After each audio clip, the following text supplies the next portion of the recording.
Hey, theater fans, I'm Dakota. And I'm Jeff. And we're the Theater Snobs.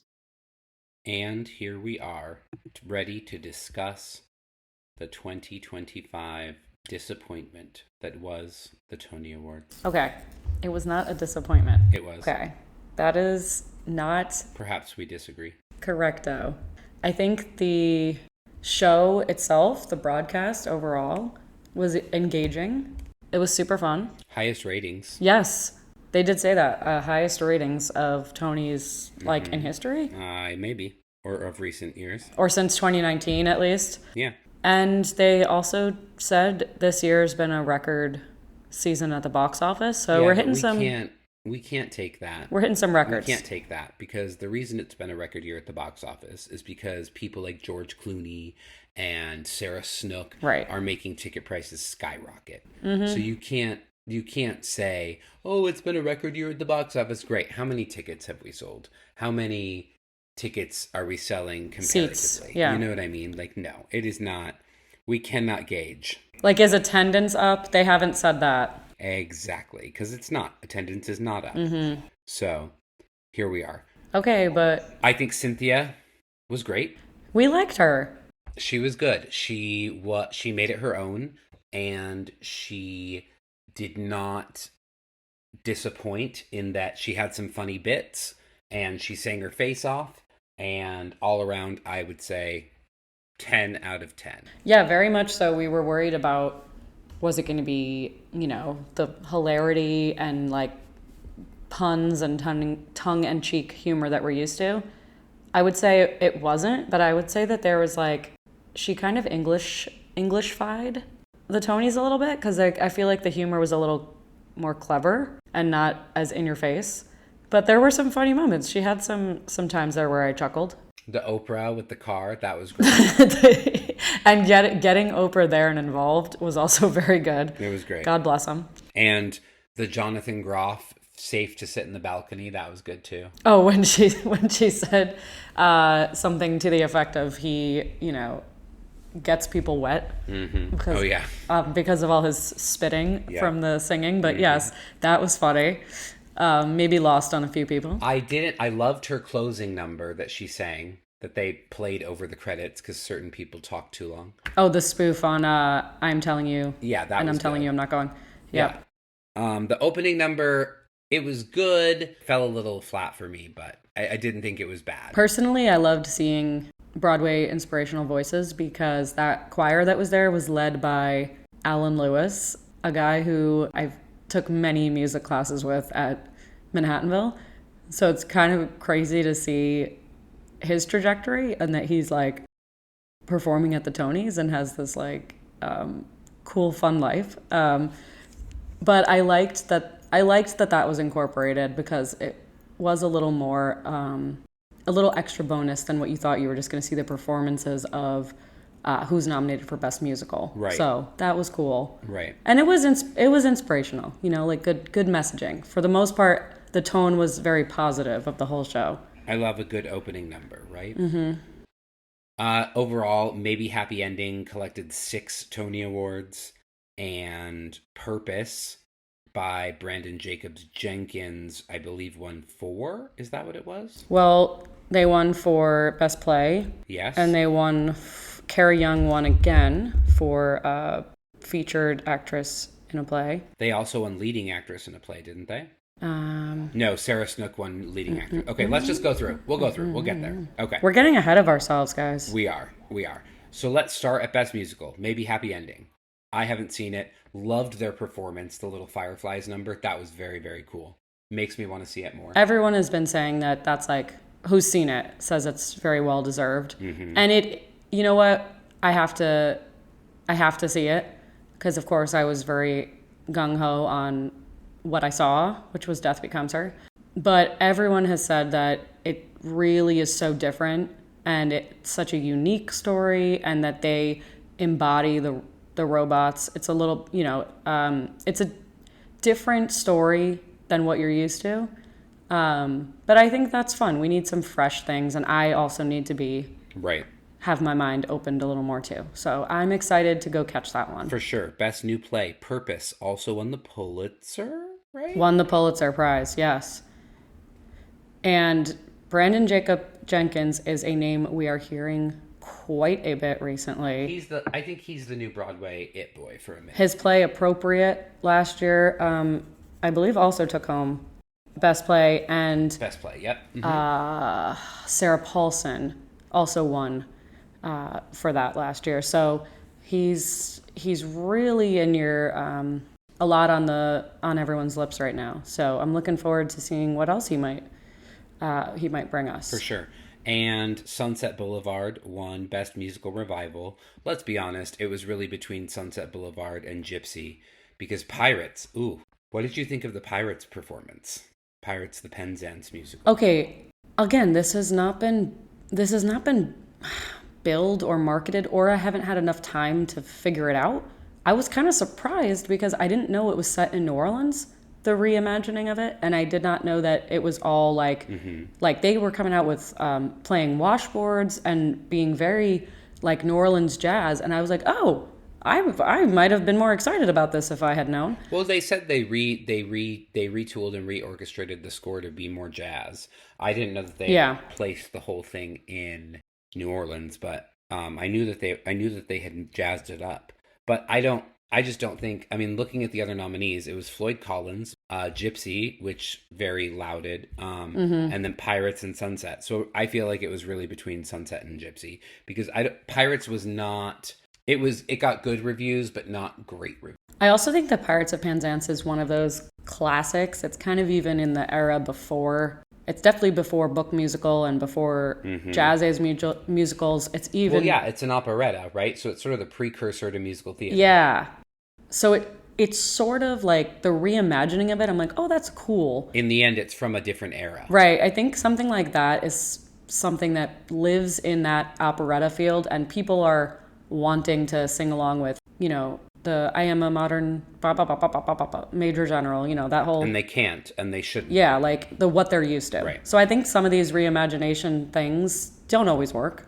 But I'm kind of shook in a way. I did think that Gypsy might have come away with the win here because of, it's, like many have said, it's one of our Bible kind of things. Yeah, but you know what? I feel like what Jamie Lloyd did with Sunset Boulevard is he took a musical about Hollywood and he gave it a Hollywood element on stage, which is a true reimagining and a true, redo, because the original production was very, very lavishly affected, But this, he took it and he stripped it down like he does, but he also made it about the performers on camera, and he did it well. So I feel like, to me, Sunset Boulevard was the ultimate front runner because of that. Like, it was a very good revival, and it was genuinely a new take on Sunset Boulevard. I think that's what these revivals are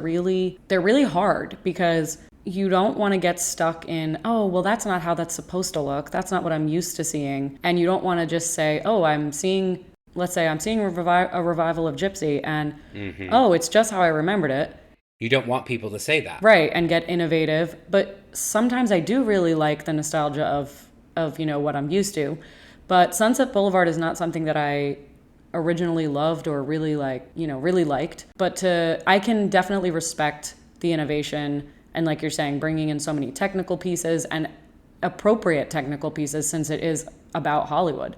And kind of modernizing it, and even modernizing it in who they cast. Because, I said I'm so used to thinking of Norma Desmond as this old has-been who's like totally washed up and delusional about her career and that it's completely over, and the delusionment of, being older in Hollywood, and that Nicole Scherzinger looks young. And they're like, right. I also think that is why it didn't win much else. I think that the direction was loose. It was not as tight as it could have been. It was there was a MacBook, and this story is supposed to take place in the early 1900s. Yeah. Like, you know what I mean? It was not as tight as it could have been. And I think that is ultimately why it didn't garner much more. Yeah, because like you're saying, like, for me, I love to see like the extravagance and the glitz and glam of old Hollywood. So I think that's maybe why I also struggled with this concept, is that I'm like, like that's not what I want to see, is like a bare stage with just fog and her walking around barefoot most of the time. Like it did switch, like turn it on its head. I'll give it that. But yeah, I had some uncomfortability, I guess, with this one. Yeah. But I also think on the flip side, Gypsy didn't completely reimagine it, but very interestingly made it a story about African Americans in the really towards the end of vaudeville. You know what I mean? Right. And so that makes it a very interesting take on the story, but that was really the only major change from any of the last dozen revivals of Gypsy, you know? Right. Just like the vantage point of it being an African American woman really trying to make sure her kids are taken care of and have a future. Right. And that does, right. Which is interesting, right? It's still interesting and wildly a human story, but I think in terms of revivals of Gypsy, Right. there's been so many. A little bit fresh, but So. I guess not as innovative and not innovative enough Yep. to win. Nope. Next up, interestingly, Best Play Revival, Eureka Day, which has actually never been on Broadway before. Yeah. So I was torn. I think we were maybe 1-1 on if it was going to be Eureka Day, or because that's so timely. I wanted Yellowface. Yellowface also kind of timely right now, but I think both were written before, and the before times, before COVID, but somehow are more meaningful with this. Like they haven't changed. We're talking about changes to scripts. They haven't changed the scripts really, but the content has kind of been revved up because of COVID and vaccines and the BLM and all that happened. Right. The content just became even more relevant. Next up, Best Leading Actress in a Play, Sarah Snook, The Picture of Dorian Gray. She took her award very early on. Great speech, succinct. She was, what a cool person, and looks like someone we would want to get to know and relatable. And she was able to do all of that craziness. Right. What she did, if you haven't seen it, which neither of us have, but just so you know, she recorded a bunch of different characters, and then those characters were projected onto the screen, and she interacted with them on stage. So a different take on a one-person show, and I've heard that it's fabulous. So congratulations to Sarah Snook for The Picture of Dorian Gray. Best Leading Actor in a Play, Cole Escola for Oh Mary. Yay! Cole Escola wrote Oh Mary. It premiered off-Broadway last year, right? Or the year before, and then moved to Broadway last year. Yeah, it had a great off-Broadway run. It kept getting extended. There was tons of buzz about it. And I thought their speech was fantastic. Just, really, I had this idea a long time ago and kept thinking it was kind of crazy. And then I was like, no, okay, let's do it. And you know what? The crazy ideas sometimes really work. Sometimes they work out. But I also think that this is doing well because it was able to get into a relatively smaller theater and it plays well there. Yeah. No, kudos. I'm excited to try to get to see that one. Next up, one of the worst choices of the evening, Best Leading Actress in a Musical, The Lady from Sunset Boulevard. Okay. It's very hard to have an opinion and conversation on my end because I haven't seen it. But this is one of those things where I can easily see how I would pan this. The performance I saw of her was weak at the Tonys was baffling to me. I thought I don't know if it was the sound engineering or if it was her, but it was like whispers in the beginning and like it then random yelling. Like the build didn't happen. It was just quiet and loud and there was nothing in between. Because she doesn't know how to do it. Yeah, and everyone that I talked to either hated her portrayal or said she was a songstress, the most beautiful thing they've ever heard in their lives. There was no one who was like, it was good. You can tell I have an opinion. I saw it. Yeah. She has a powerful voice. I will absolutely admit that. She played the role at a Broadway level, right? I didn't think, why is she doing this, like you do sometimes with people who are stunt cast. And she did not, when we talk about theater and when we talk about bringing a character to the stage, you hit it on the head. She did not show any growth or anything. It was a monotone performance in that she was the same the whole time. It was not a dynamic performance. It was a great performance, but a very single note performance. Whereas if you watched the Tony Awards and watched Audra McDonald literally show you a mental breakdown in song, compare those two. You know what I mean? Mm-hmm. I think people got two things. I think Sarah Snook and Nicole Scherzinger both won the Oliviers for these pieces in England when they did them on the West End. And I do think, we've talked about this in the past, that the level of critiqueness, whatever this word is I'm looking for, varies. And I feel like we're softer sometimes on West End things. And then when they come over here, they're not received very well. But I think that influenced the voters.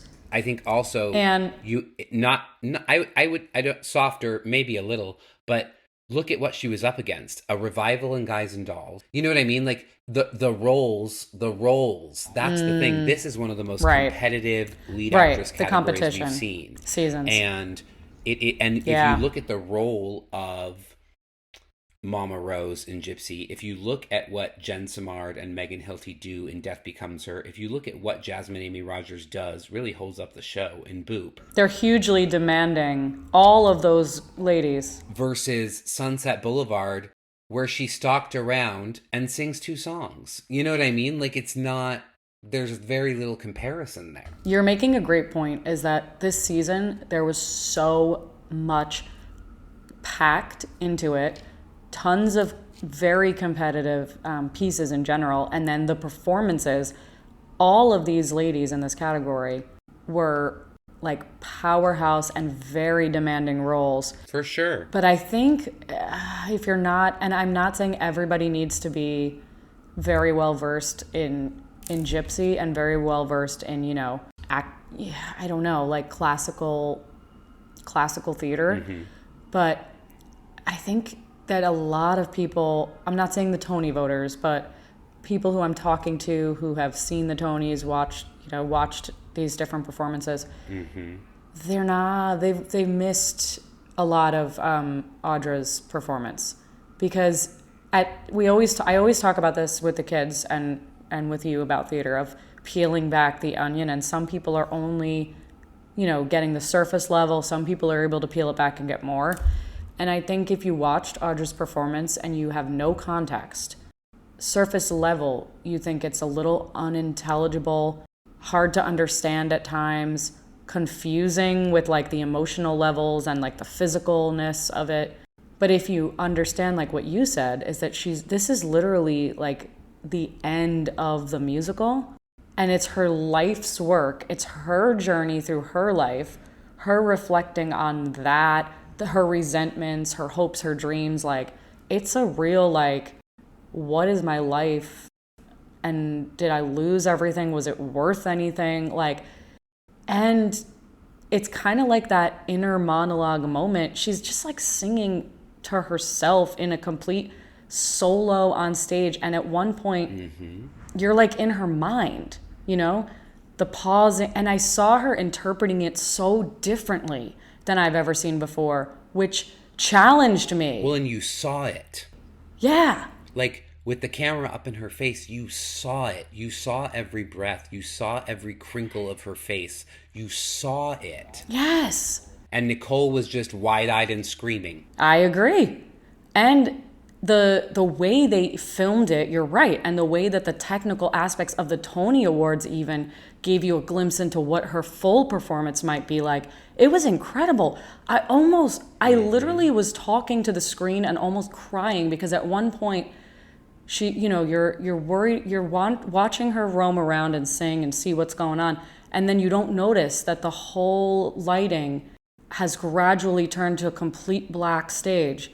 And it's just her and her like completely exposed, you know?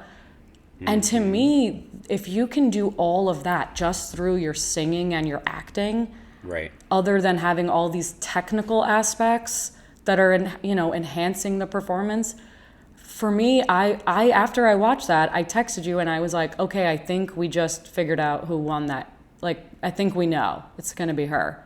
So I was like jaw dropped when they announced Nicole. But again, I didn't see it. Did you see Leah Michelle's reaction? No. She rolled her eyes. We panned to Like, the if right you watch, person. you literally see, like, you see the eye roll. You're like, oh, she disagrees too.